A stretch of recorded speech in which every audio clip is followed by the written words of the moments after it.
Hey there. So, my next guest is a musician who's been building his career for 13 years, and his passion for what he does is so clear. He absolutely loves the music industry. He's focused on music, he's focused on being positive and really uplifting and trying to encourage others. This is a fantastic interview. I know you're all going to love it.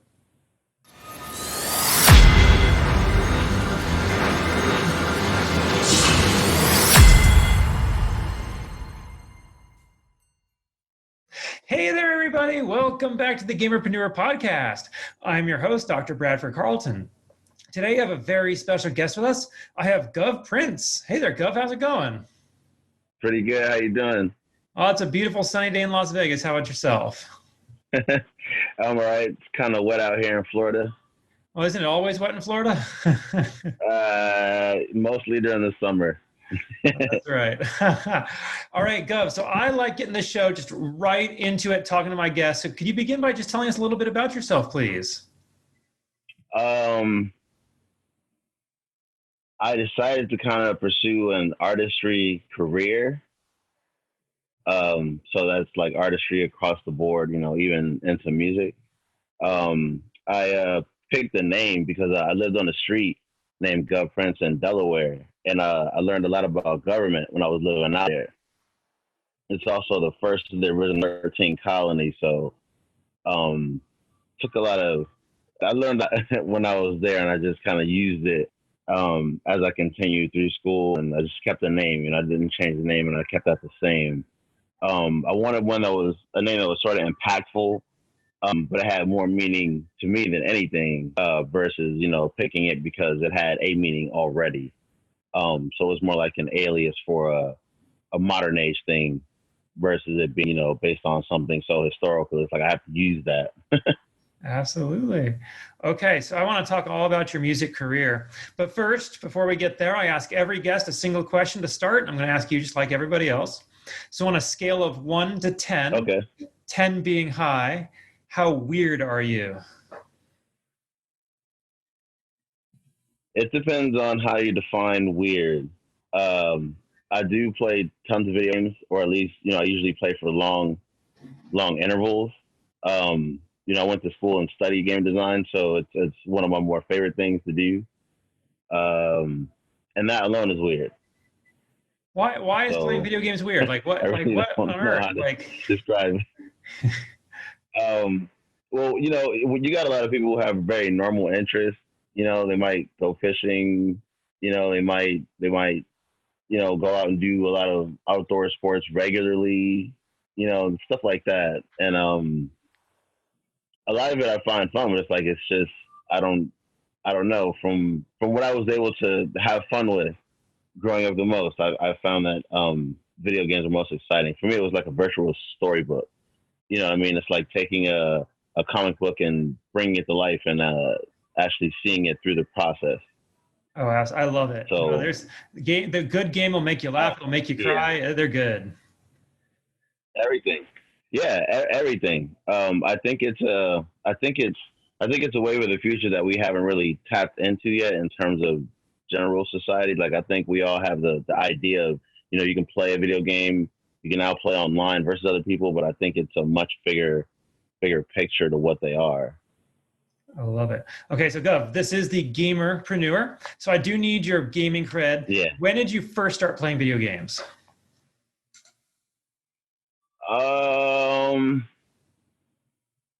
My mom got a Nintendo for me and my sister when we lived in California, I think 1989.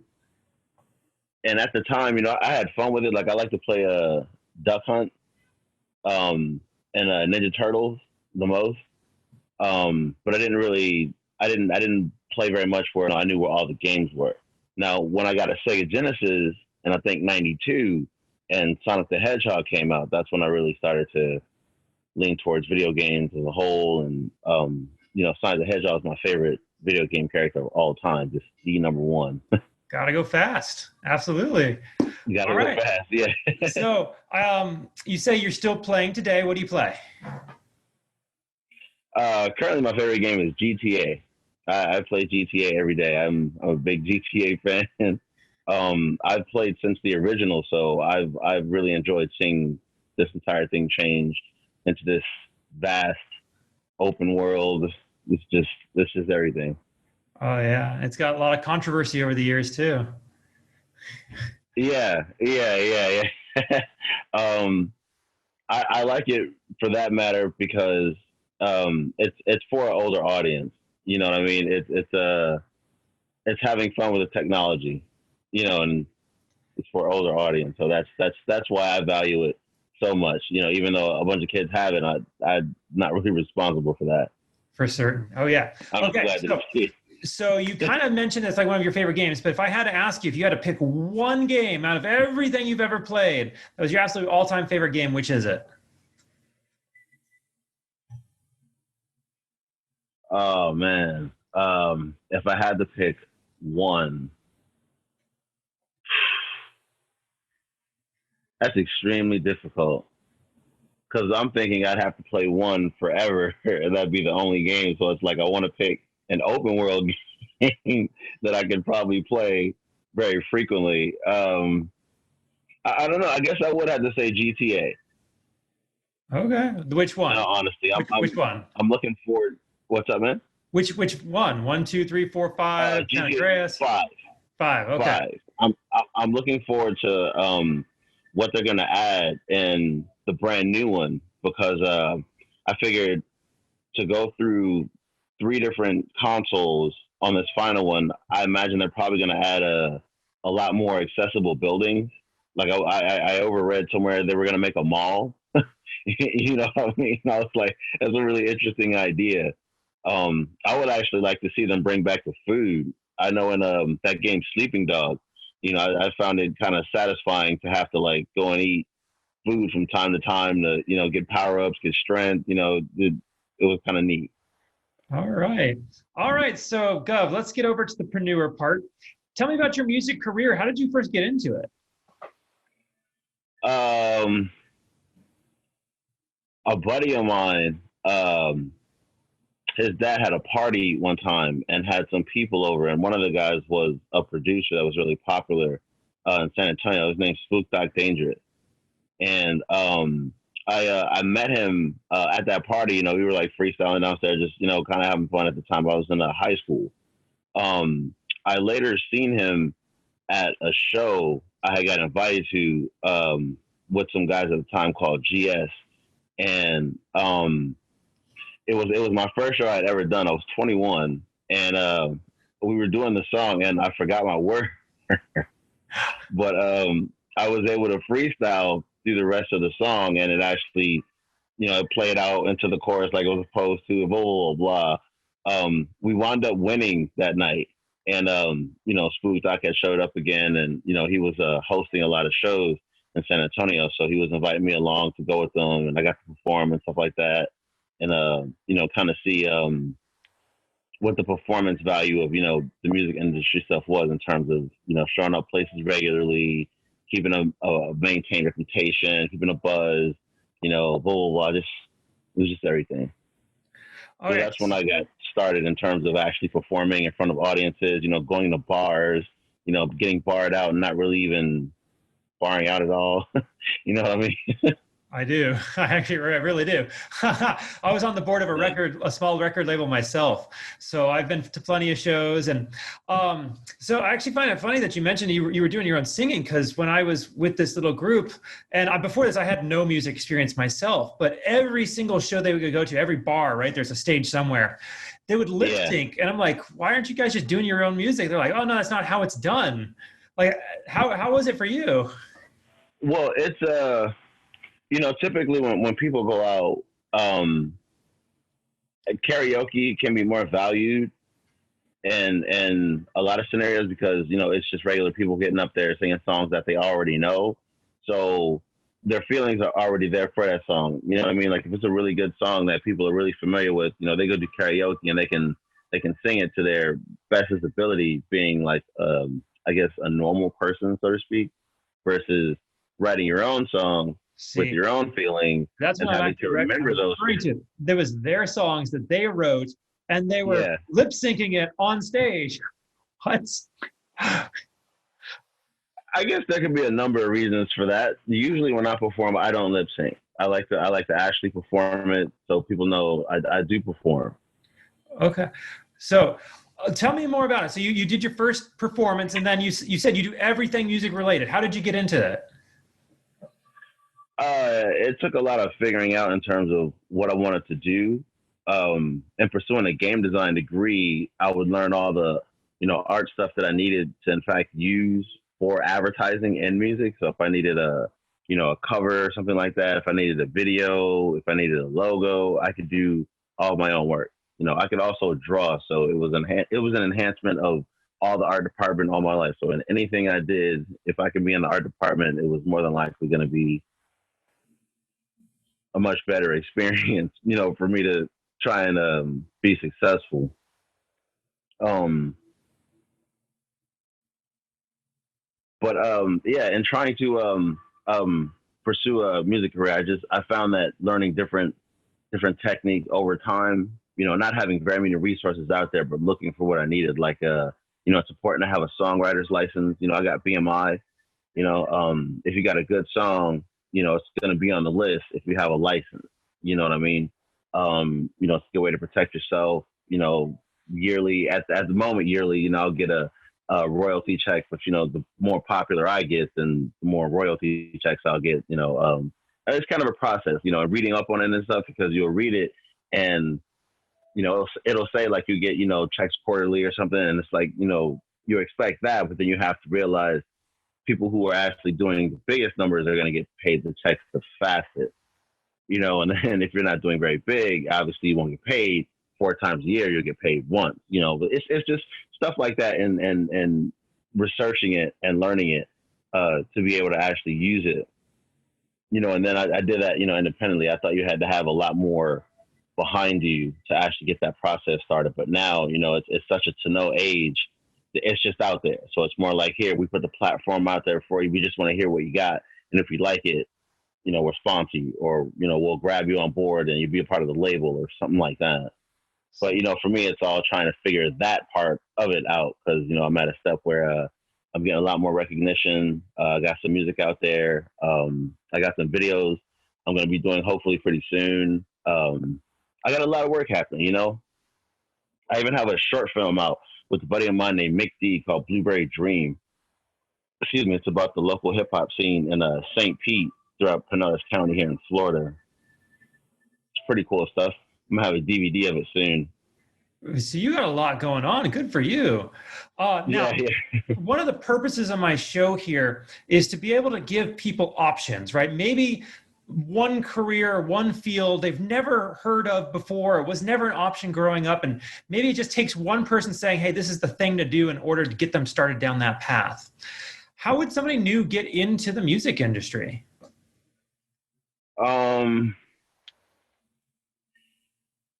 As much as it's important to network, depending on what you were doing, like if you were actually making the music, it's most important to actually make the music. I would recommend writing a song, recording a song, and then registering it, and then just repeating the process. When you register it and you have a distribution and you just repeat the process, the repetitive nature of you have to go through several steps before you actually release it becomes second nature, and you can implement that in your strategy when trying to build a catalog. And then in the process, it's different people will become involved. You work with different people. You'll have different music out there, people to gather, and it's like after a while you'll notice, your catalog's kind of colorful and stuff, and it's just a matter of, I think, organizing. Certainly. So what's the difference between a success and failure in the music industry then? Because I know a lot of people who pass out lots of, mixtapes at gas stations, right? Why aren't they being successful? There is an element of dare and risk in doing that, because, you just don't know how people are going to take to your product. Some people do it for something. Some people do it just to see if they can. I think what makes anyone successful is if they continue. If you have a fan base and they encourage you, I say continue, because we live in a time now where anybody could suddenly become the next big sensation, so it's like playing the lottery, but with something a little simpler, and not having to spend so much. Does that make sense? I mean, if you buy lottery tickets for 20 years and never win, you probably could have sang songs for 20 years and hit the lottery several times over. Okay. All right. So Gov, what makes you special? How are you different from everybody else? Like, what unique skills do you have, or what gets you through where everybody else is failing?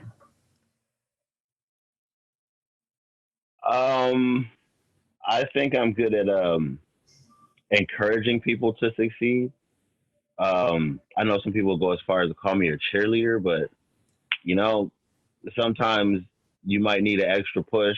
I know in playing sports, anytime I hit the field, if we were down or something like that, or we were having a tough game, it'd make a big difference to hear a bunch of cheerleaders and, other people in the stand that I knew actually rooting for us to kind of, play harder because, we could do it, stuff like that. So, I would probably do something like that, somewhat of an uplifter. I Fantastic. mean, it's really difficult, but at times it's just more like I don't know. I feel like it's more necessary. It's like watching somebody, uh, you know, chip away at a rock almost at the diamond and telling them, look, I can see it from here. I know you can't see it, but I can see it from here. Like, keep going. You know what I mean? Versus, giving somebody the flip side where it's like, oh, you're not that good, or, you're not doing it fast enough, or blah, blah, blah. It's like, I need a more productive life versus one that was destructive. That's a fantastic point there you just made between the difference between people who are encouraging you and discouraging you. Do you have any advice Yeah. for anybody out there who maybe their crew is all discouragement? Like, how do you get over that? Because we are shaped by our environments. You honestly just have to go against the grain. That's the only sure way. It's the no shortcut method, because that works. Ultimately you'll be able to find your way. I just think you have to be willing to accept whatever comes with your decision.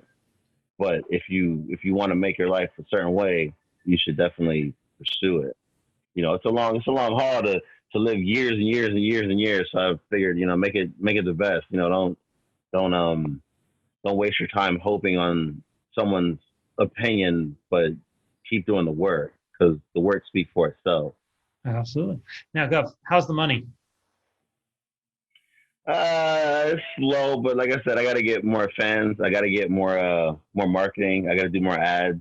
I'm not a big millionaire just yet. Hey, if you're making anything, um, you're doing better than most. yeah. I get a few dollars a year. I'm more impressed with the process that me signing up for BMI actually worked. And then doing the few shows I did and having a few songs out there that I have. It's generating a small income.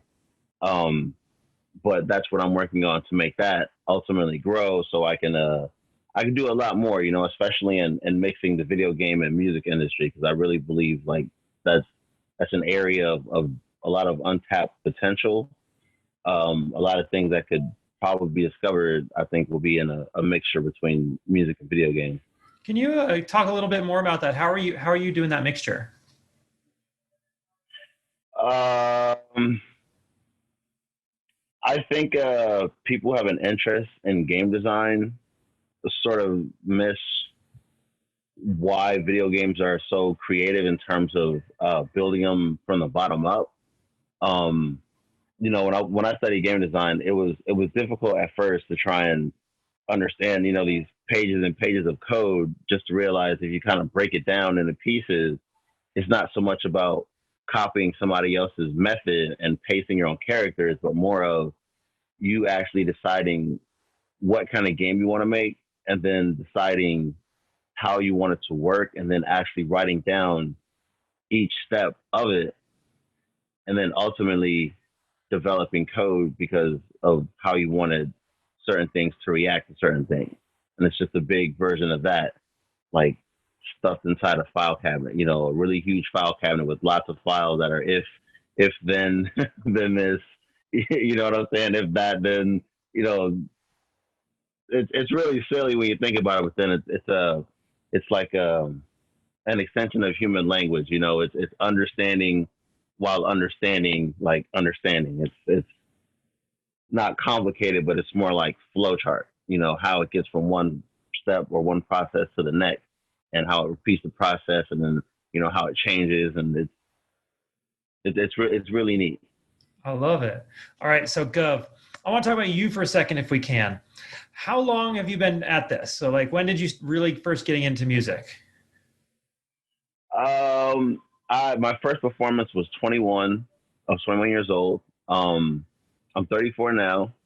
Okay. So I do 13 this on years. my own dollar, so this is not like I have, you know, sponsors behind me and blah blah blah. It's more of a process where I've had to learn different things I've needed to get to different steps, you know. And right now, I seem to be peaking in terms of a local value, being recognized, being known, going to shows, people recognize me, you know, and basically logging all the performances I do and you know different videos and stuff like that to gain some traction. And you know ultimately if somebody comes and checks me out, they like my music, or you know somebody hears something and they want to put me on the soundtrack, you know, I'm available. Open to the idea, you know, I have the opportunity, so I'm able to utilize. Okay, I love it. So you've been doing this for 13 years. If you can go back, Yeah. if you can go back in time 13 years with me, and we came up on little Gov, you know, he's right here, Yeah. and Yeah. you Yeah. were able to tell him everything that's going to happen over the next 13 years. But here's the one thing he needs to know. What is that one thing? um